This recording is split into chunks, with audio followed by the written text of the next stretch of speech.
Good morning, and welcome to the 2015 Educator Summit, sponsored by the College of Education at Albany State University. I am Dr. Erica DeQueer, Assistant Professor of Middle Grades Education and co-coordinator of the Educator Summit. We are thankful for your participation in this premier professional development opportunity for pre-service teachers, in-service educators, counselors, and administrators. We welcome our teacher candidates, community and school partners, and colleagues from other colleges within the ASU academic community. We will begin this opening ceremony with remarks from the Dean of the College of Education, Dean Kimberly Fields. Good morning, everyone. I went home last night, and like my daddy always told me, watch the news to see what was going on today and what would be going on tomorrow. So I saw it was going to be a little rainy, but I'm glad that we have a little good weather so that you're able to come out today and to enjoy the Educators Summit. This is something we've done for the past 4 years, and each year I think it just gets bigger and better because I think our faculty and staff get bigger and better. And so thank you for joining in on this Educators Summit this morning. So welcome. Our goal today is to recognize excellence in teaching, research, and scholarship through learning from the masters. During today's sessions, you will hear from administrators, practitioners, and educator preparation candidates who have demonstrated that they already know what it means to provide all children with a strong start and bright future. More importantly, you will bear witness to why master teachers and passionate principals are not only my heroes, but the heroes for many families and children in their classes today. You will see how they change the trajectory of children's lives for the better, how they stir curiosity and illuminate the power of learning each and every day. Today, we know the job of a principal is to be an instructional leader, not just a supervisor. Top-notch school leaders are more like CEOs than building supervisors. They oversee multi-million-dollar budgets and hundreds of employees. They work with community and organizations, the media, and serve as change agents. It is the principal who is responsible for building a school culture that nurtures and supports responsible and focused learning and high expectations for everyone, from him or herself down to the students. It is the principal who hires good instructors, provides quality professional development, evaluates teachers, and serves as the school's instructional leader. Great principals nurture, retain, and empower great teachers. Yet, teaching has never been more difficult as it is today, nor has it ever been more important. We ask much more of teachers today than ever before. Teachers are now asked to achieve significant academic growth for all learners, yet instruct students with ever more diverse changes and challenges each and every day. Teachers must know how to use data to differentiate and improve student learning and boost student instruction. Great teachers demonstrate these skills, and they demonstrate them again each and every day in classes in all communities, ours especially. It is no surprise that the single most in-school influence on a student's academic growth is the quality of the teacher standing in front of the classroom. Not socioeconomic status, not family background, but the quality of the teacher at the head of the class.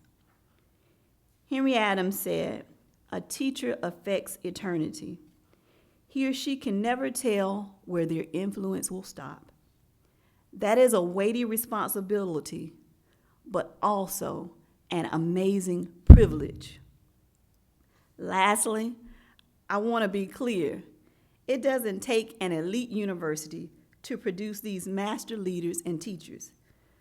Indeed, this small university, ASU, tucked into the sand dunes of southwest Georgia, has produced master educators that believe that every student matters, that every student has a gift, even when the student and sometimes their families doubt this fact.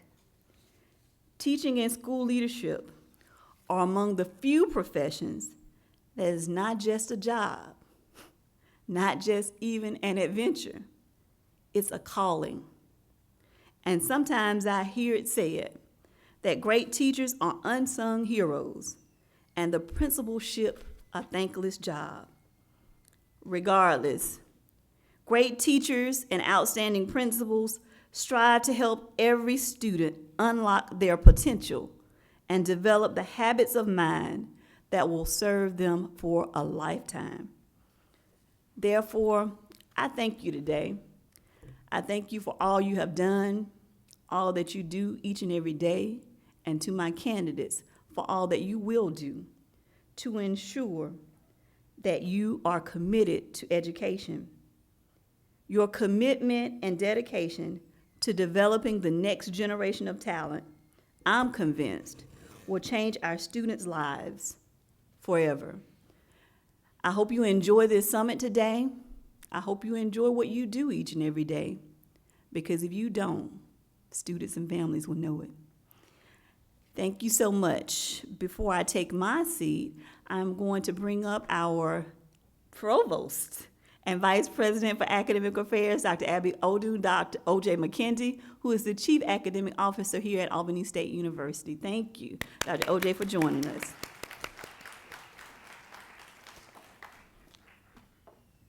Good morning. Welcome to Albany State University. We are certainly glad that you are here.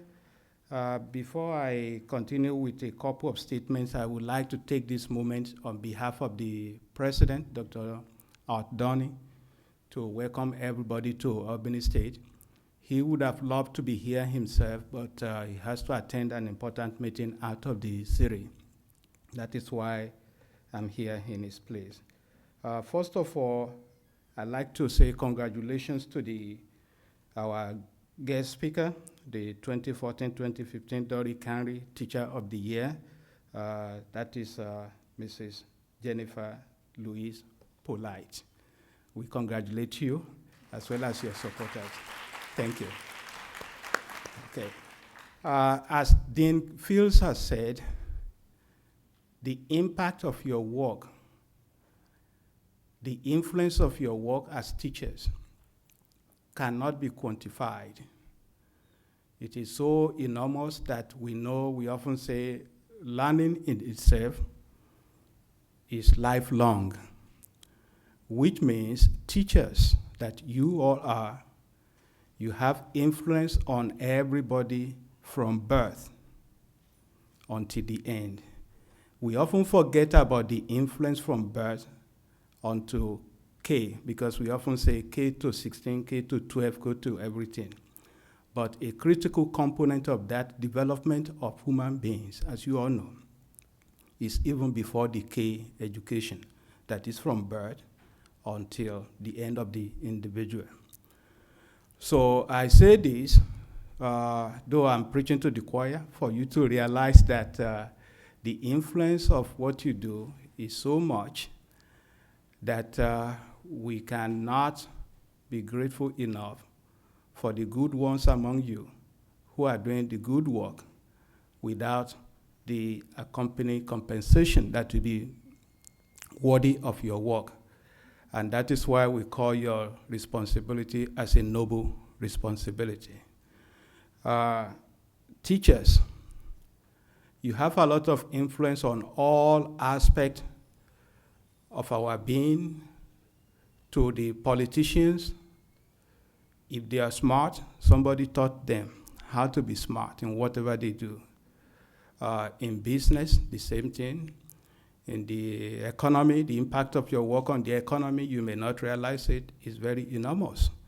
Because what people do is what they have been taught in one way or the other at whatever aspect of their life. So learning, which is the focus of your summit, is something that is critical for the development of the whole being. So I thank all of you for the work that you do in the classroom as well as outside the classroom. Please do not take your work for granted. We need it more now than before. Why did I say that? Because the people that we are training, the people that you are helping to train for our nation, the competition that they are going to be faced with is not limited to Southwest Georgia or the state of Georgia or even the entire United States of America. We all have to recognize that our responsibilities to these young people is to make them competitive in the global economy. So again, you have an enormous task ahead of you. I hope you gain some aspect of that at this summit. If there is anything that we can do to assist you to make your stay here more pleasant, please do not hesitate to let our leaders in the College of Education, Dr. Decor, Dr. Fields, as well as some chairs back there in our College of Education. We are here to support you, and we hope this is not going to be the last time that you will come to Albany State, either as a group of this nature or individually. We are always ready to collaborate and partner with those who are willing to do the same, just for the development of the human being. So thank you very much. I hope you enjoy your summit. It is now my pleasure to introduce our keynote speaker, Ms. Jennifer Lewis Polite, who has not only demonstrated her excellence in teaching, but is an ASU alum who we want to especially recognize today. I was interviewed some time ago about our decision to invite Ms. Polite to be our keynote speaker. And my response was that I wanted to highlight excellence that we have here at Dougherty County and excellence within Albany State University, and specifically within the College of Education. As I traveled throughout this region, on behalf of the College of Education, working with students, teachers, principals, and as well as our partners, often I hear some negative perceptions of what we do here at ASU. And when I travel up to Atlanta, I often hear negative perceptions of what happens in Dougherty County. In my own experiences in both of those different areas, both of those arenas, I only saw excellence. And so therefore, our decision to invite Ms. Polite to speak here is to demonstrate within her, you see excellence in both Dougherty County and the College of Education in Albany State University. She is a Master of Teaching Excellence. She has earned that distinction from her colleagues and from district officials, and she reflects who we are as teacher candidates, as teachers, as faculty members, deans, and provosts of Albany State University. I want to give you guys some background about Miss Jennifer Lewis Polite. She is an educator who has never been unsure about her chosen vocation. She began her career at Albany Technical College and continued to earn degrees from Darton State College and Albany State University. While attending Albany State University, she earned a bachelor's, master's, and specialist degree, all within the College of Education. Ms. Lewis Polite is currently teaching fourth grade social studies at Lincoln Elementary Magnet School in the Dougherty County School System. She enjoys creating activities that allow students to learn through their own distinctive learning style.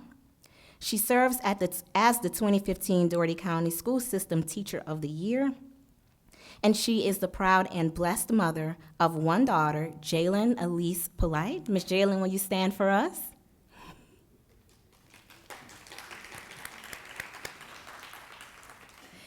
And we now welcome our keynote speaker for the 2015 Educator Summit and our own, Miss Jennifer Lewis Polite.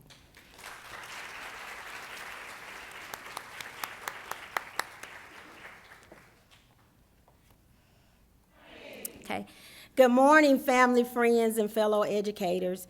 It is my blessing and honor to stand before you this morning to prayerfully inspire you to continue in a career that leaves an imprint and a legacy for generations and generations. Educating people is a gift and a service. It is a gift and a service that has the possibility to change lives in a beautiful, constructive manner. I want to start this morning by encouraging you with a quote by Charles Dickens, which states, "Have a heart that never hardens, a temper that never tires, a touch that never hurts." I truly want you to think about those words. Have a heart that never hardens, a temper that never tires, and a touch that never hurts.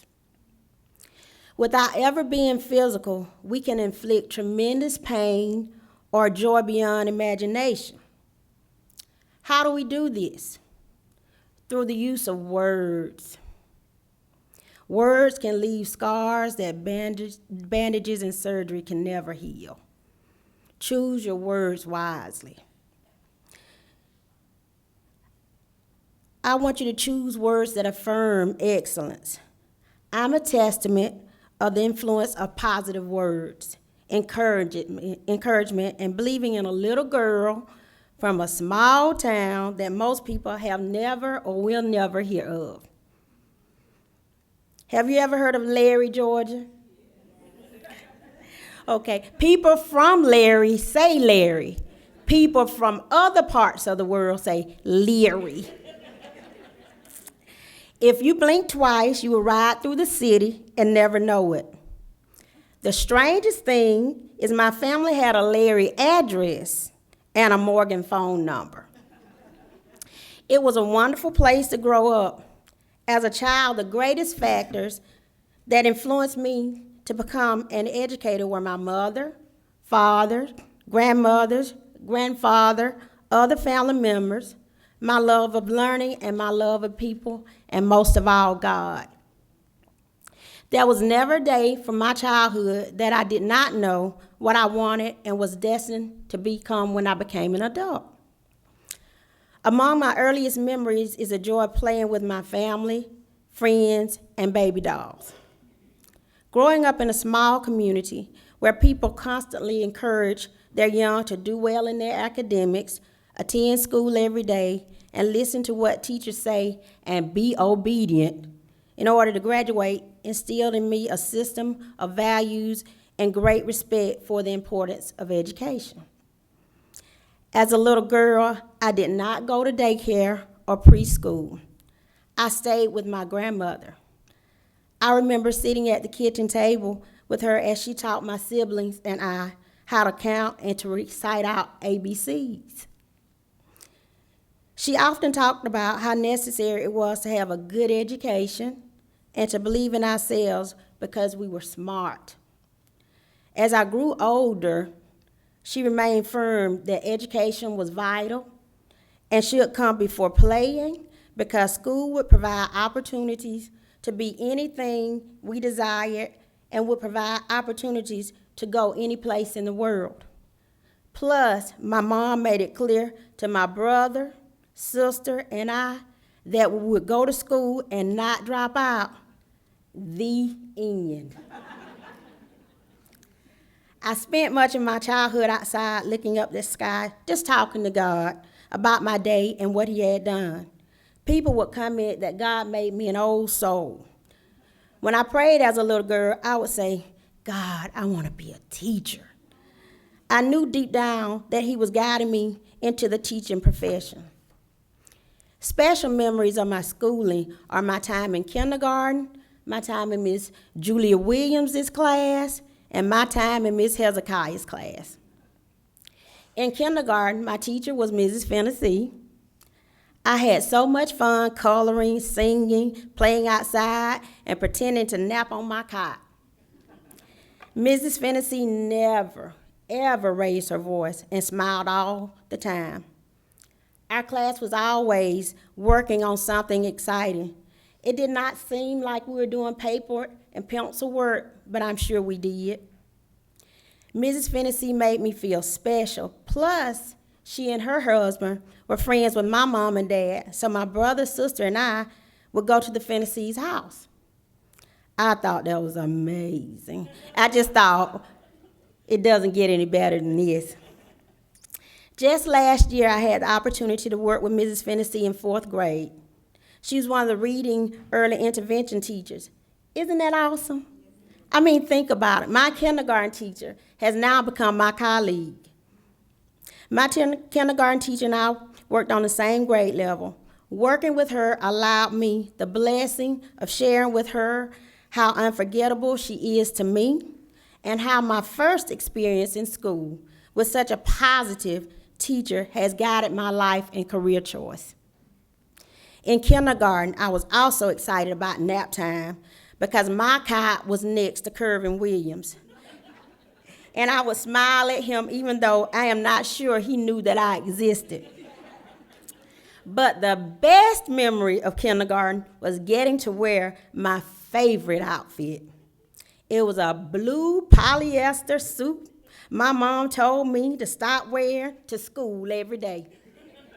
I took my kindergarten photograph in my favorite blue polyester suit that had pretty flowers on the jacket. Mrs. Williams was the teacher I wanted to be most like. I can't remember what grade it was that she taught me because the county where I was reared is so small that the middle school and high school are one.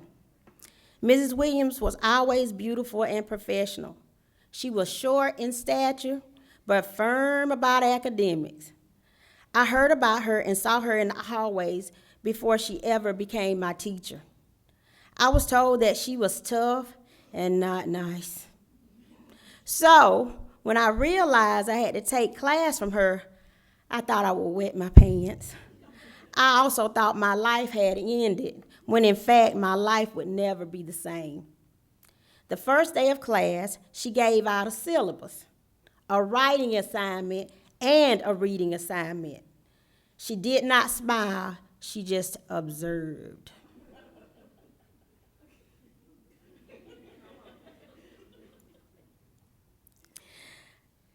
When I made it home at the end of the day, I thought that would be the longest year of my life, but it was much too short. Mrs. Williams was soft-spoken, hard-working, and a warrior for education. She increased my drive to become a better writer, reader, and listener. The first book she had our class read, write, and present an oral report on was Charlotte's Web. She said my report was excellent, and she smiled the most beautiful smile at me. What a lasting impression she created. Mrs. Hezekiah was a first-year high school teacher, but instructed the class as if she was a pro. She taught us typing skills, and if your fingers moved in the wrong direction or hit the wrong letters and numbers, the entire class had to start over on whatever task it was for the day, even if you finished. My aunt is nodding her head because she was in that class too. I remember that her hometown is Valdosta, but she stayed in Edison throughout the week just to teach. She was a spectacular business education teacher and could have taught anywhere, and she chose to teach in Calhoun County. I saw Mrs. Hezekiah about 4 years ago, and I told her I was one of her first-year students and the impression that she had made on my life. She cried and cried, but it touched her to know that I remember her, and I did not think she was mean or unfair. I told her I think she is amazing, gifted, professional, and kind-hearted with a love for building greatness in students. I really treasure all that I learned under the nurturance of Ms. Hezekiah.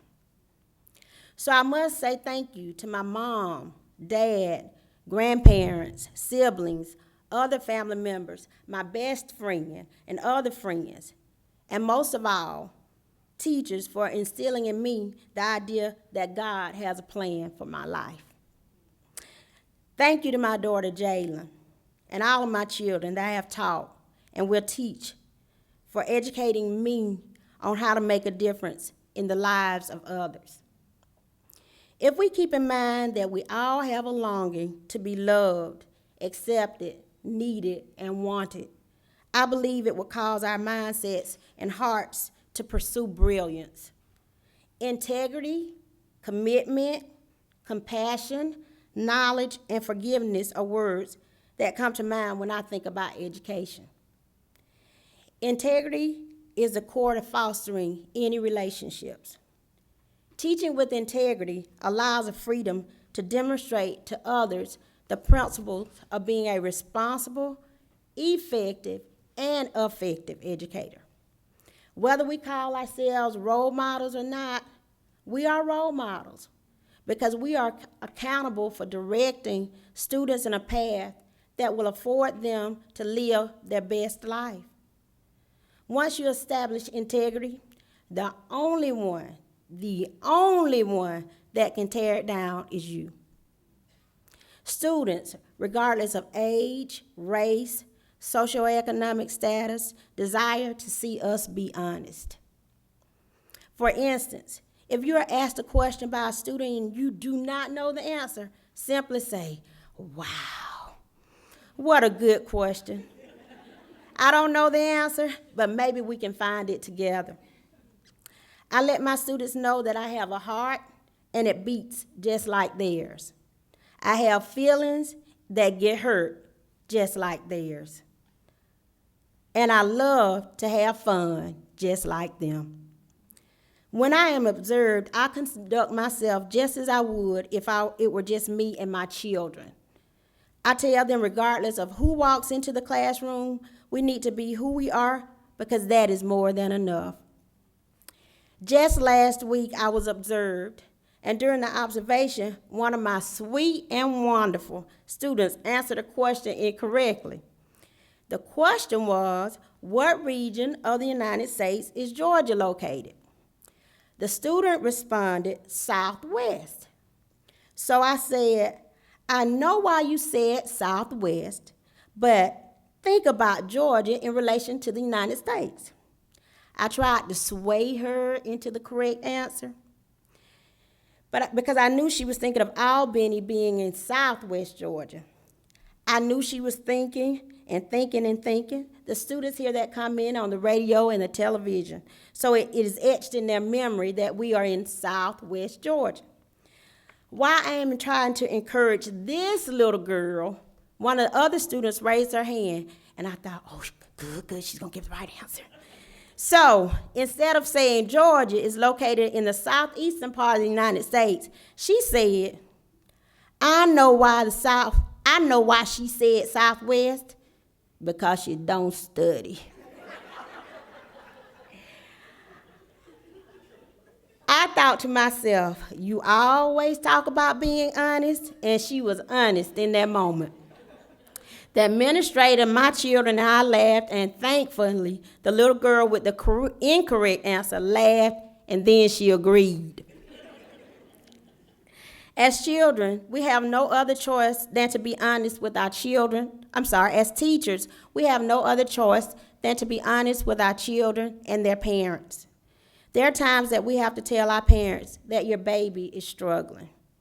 When parents hear that, it goes to the very core of their heart. It stings. Those words sting. We cannot be broad in explaining the areas where there are deficits in a child's learning, because the gap will just continue to become wider and wider and wider. Instead, let parents know that we are a team, and give them the blueprint of what is necessary for their children to experience success. The reality of what is at stake requires us to get into the trenches and dig our way out. Parents have to know without a shadow of a doubt that when we walk into the building,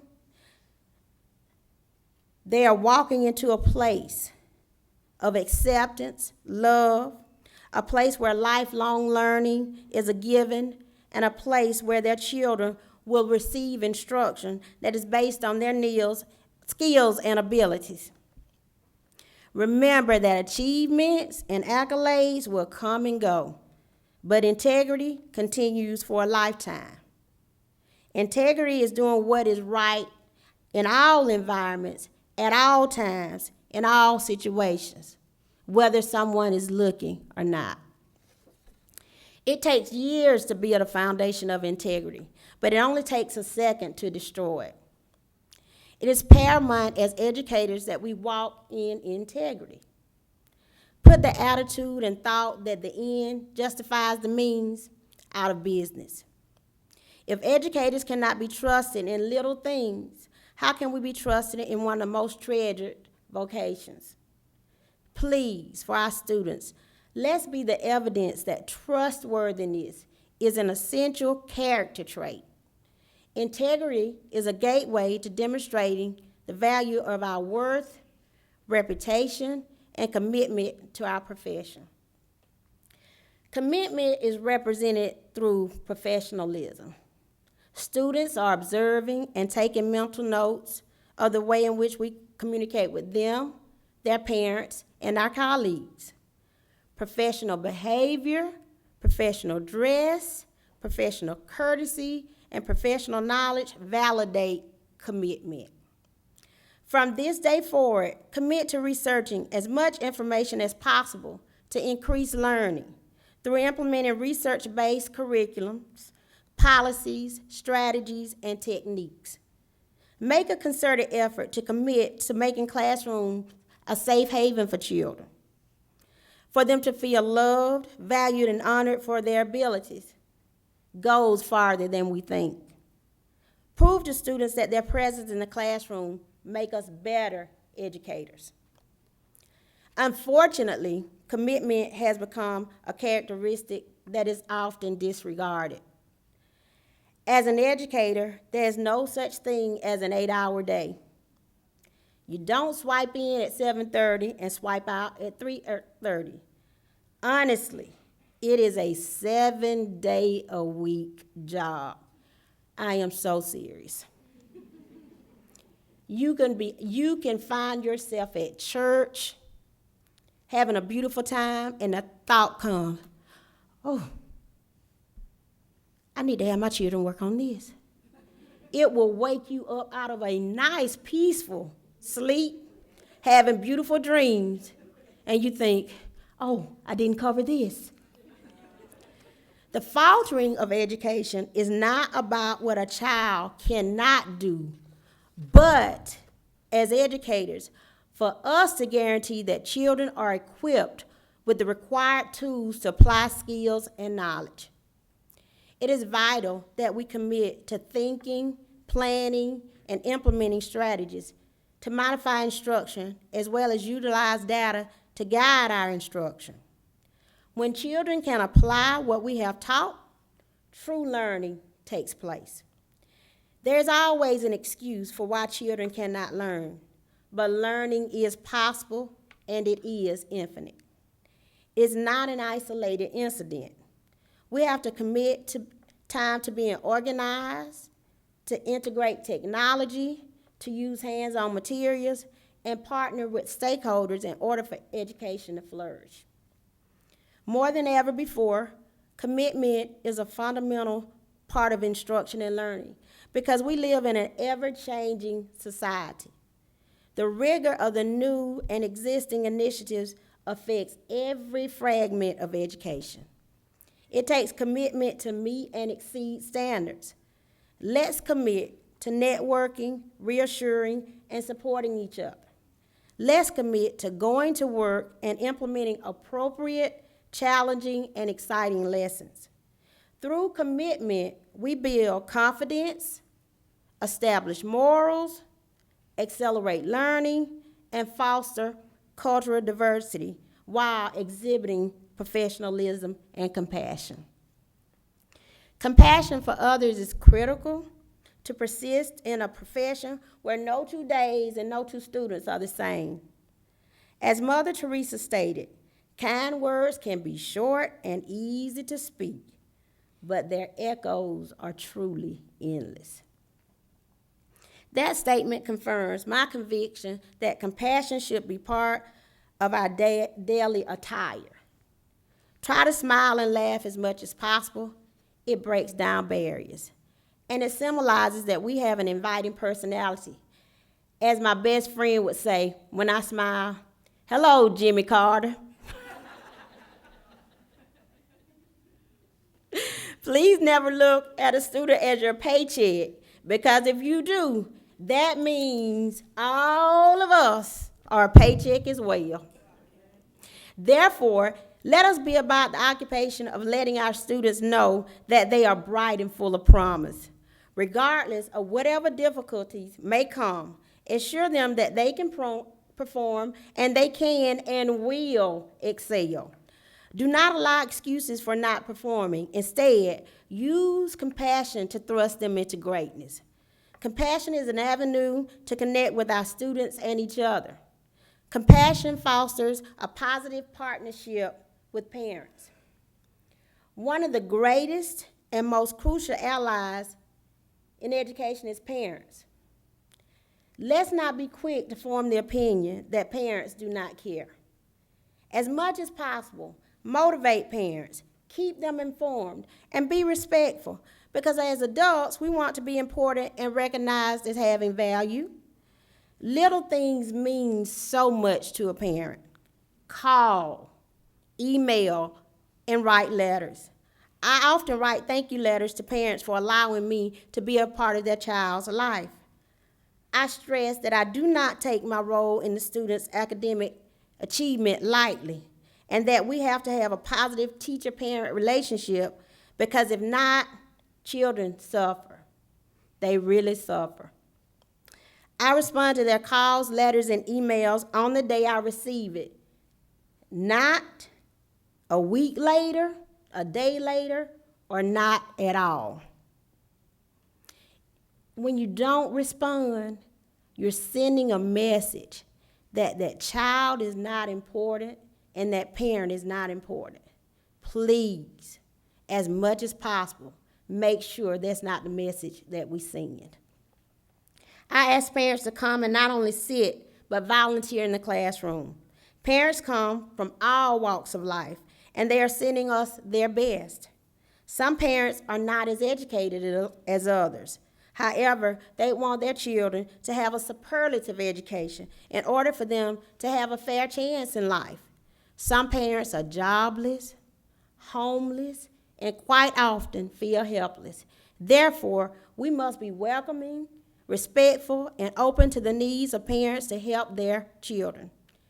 An African proverb states, if you want to walk fast, walk alone. If you want to walk far, walk together. Students must observe us having positive interactions with their parents. It does make a difference. Cultivating an environment filled with compassion elevates us and our students to embrace the idea of excellence and knowledge. Children are inquisitive and imaginative. Let's not take that away from them. I've often heard that knowledge is power, so as educators, let's empower our children, our colleagues, and ourselves. Evan Azar made a powerful statement when he wrote, "You can't do anything about the length of your life, but you can do something about its depth and its width." Let's do something. Let's use our lives to reach and teach children where they are and help them soar. Knowledge is developed through structured experiences. It is limitless, ageless, and it's free. The form of knowledge that I am speaking of is content knowledge. Content knowledge refers to the curriculum, standards, facts, concepts, and theories, as well as information and the principles that educators must use to teach their students what they are expected to learn in any given subject matter. Developing higher order learning, critical thinking skills, and in-depth knowledge can be achieved through differentiated activities. Implementing activities that require students to research makes them accountable for their own learning, and it increases their knowledge. In my classroom, I am a social studies teacher, so at the end of the 9-week period, students are required to create a project. Students are given a rubric which reflects how the project will be scored. The rubric is a framework for investigating, creating, and presenting the project. It also defines the level of proficiency they must meet to exceed all expectations. Project-based learning is fun for students. It is a strategy where students become interrelated with each other and the subjects become interrelated. Students demonstrate real-world experiences, expand questioning strategies, and exhibit creativity. Part of the project is done in class, and the other part of the project is done at home. When students work on the project in class, they have the responsibility for their own learning while I serve as a facilitator. It is very non-traditional, so students appreciate having liberty to research and create unique pieces of work. Observing students using technology and learning new information is wonderful. If you're in the classroom and you see them do that, it makes you feel special about yourself. Like, oh, I did that. I taught them that. Oh, and it does something for their self-esteem. It truly does. Students want to share their newfound knowledge and describe and explain the processes and ideas used to construct projects. Information becomes symbolic, and students have an easier time of processing and assimilating concepts. Become a catalyst for content knowledge to strengthen instruction and improve accountability. The basis for accountability is simple, yet complex. It is our children. As educators, we must lay the foundation for students to become problem solvers, savvy technologists, and proficient lifelong learners. Working productively, achieving, and being respectful of others are some ways educators demonstrate accountability to students and inspire them to become proactive stakeholders in their education. When I think of accountability, that leads me to reflect on efficacy. Efficacy has a direct link to educators having content knowledge. Efficacy commands educators to seek the best techniques and research. The overriding indicator of content knowledge and efficacy is student achievement as the central objective. As educators, we are charged with providing a non-threatening, nurturing learning environment where self-efficacy and education for people and the world is a norm. Self-efficacy is grounded in the heart of forgiveness. You may wonder why I use forgiveness as one of the characteristics of education. I believe forgiveness allows us to teach without prejudice. There are times when negative experiences try to dominate the greatest of intentions. Thus, if we remember that forgiveness is making the choice of erasing wrongs, ultimately, we are destined to become wiser users of our gift and service. Problems are sure to happen. Instead of holding on to them, allow the problems to transform our daily endeavors in a way that forgiveness grows into genuineness and gentleness. Herbert Gasser understood forgiveness because he shared the thought, forget the times of distress, but never forget what they taught you. At the end of the day, let grace manifest itself. As grace manifests itself, it is time to make some never promises. Think about the magnitude of our influence and presence in the lives of others. Each day, I am striving to become a master teacher, and it is challenging, but so gratifying. Still, I remember the reason for challenges and problems is to achieve our divine potential. What keeps me humbled and dedicated is realizing that while I am pursuing mastery, I am in the master's hand, which makes it all worthwhile. I choose to leave you with a poem by Pat McLean called A Loving Teacher. Though I changed a few words, it still embodies a powerful message. Things our grown-up mind defies appear as giants in children's eyes. A gentle touch upon their head, a simple word when kindly said. Complete attention when they call. Those knowing you have given all. Correcting in a loving way, instilling trust in what we say. Making them believe unique the tiny flaws upon their cheeks. Admiring old and faded dress, reminding them we all make a mess. Words of comfort you softly spoken, a promise you made they know won't be broken. You knowing that their toys were lost today is just as important as the bills you can't pay. Helping make their plans and schemes, giving them hope and building their dreams.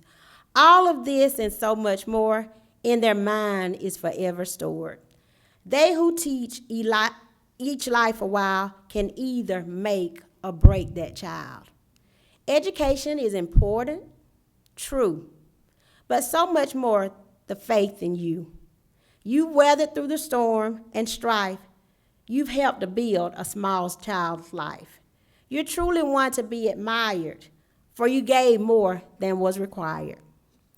Thank you for allowing me to stand before you and share my heart and love for teaching. I pray that God will bless you and keep you in the lives of children and that you enjoy the journey. Thank you. Here is a goodie bag from ASU, and on behalf of everyone, we are so thankful that you can be with us and to share these pearls of wisdom. Thank you. Thank you.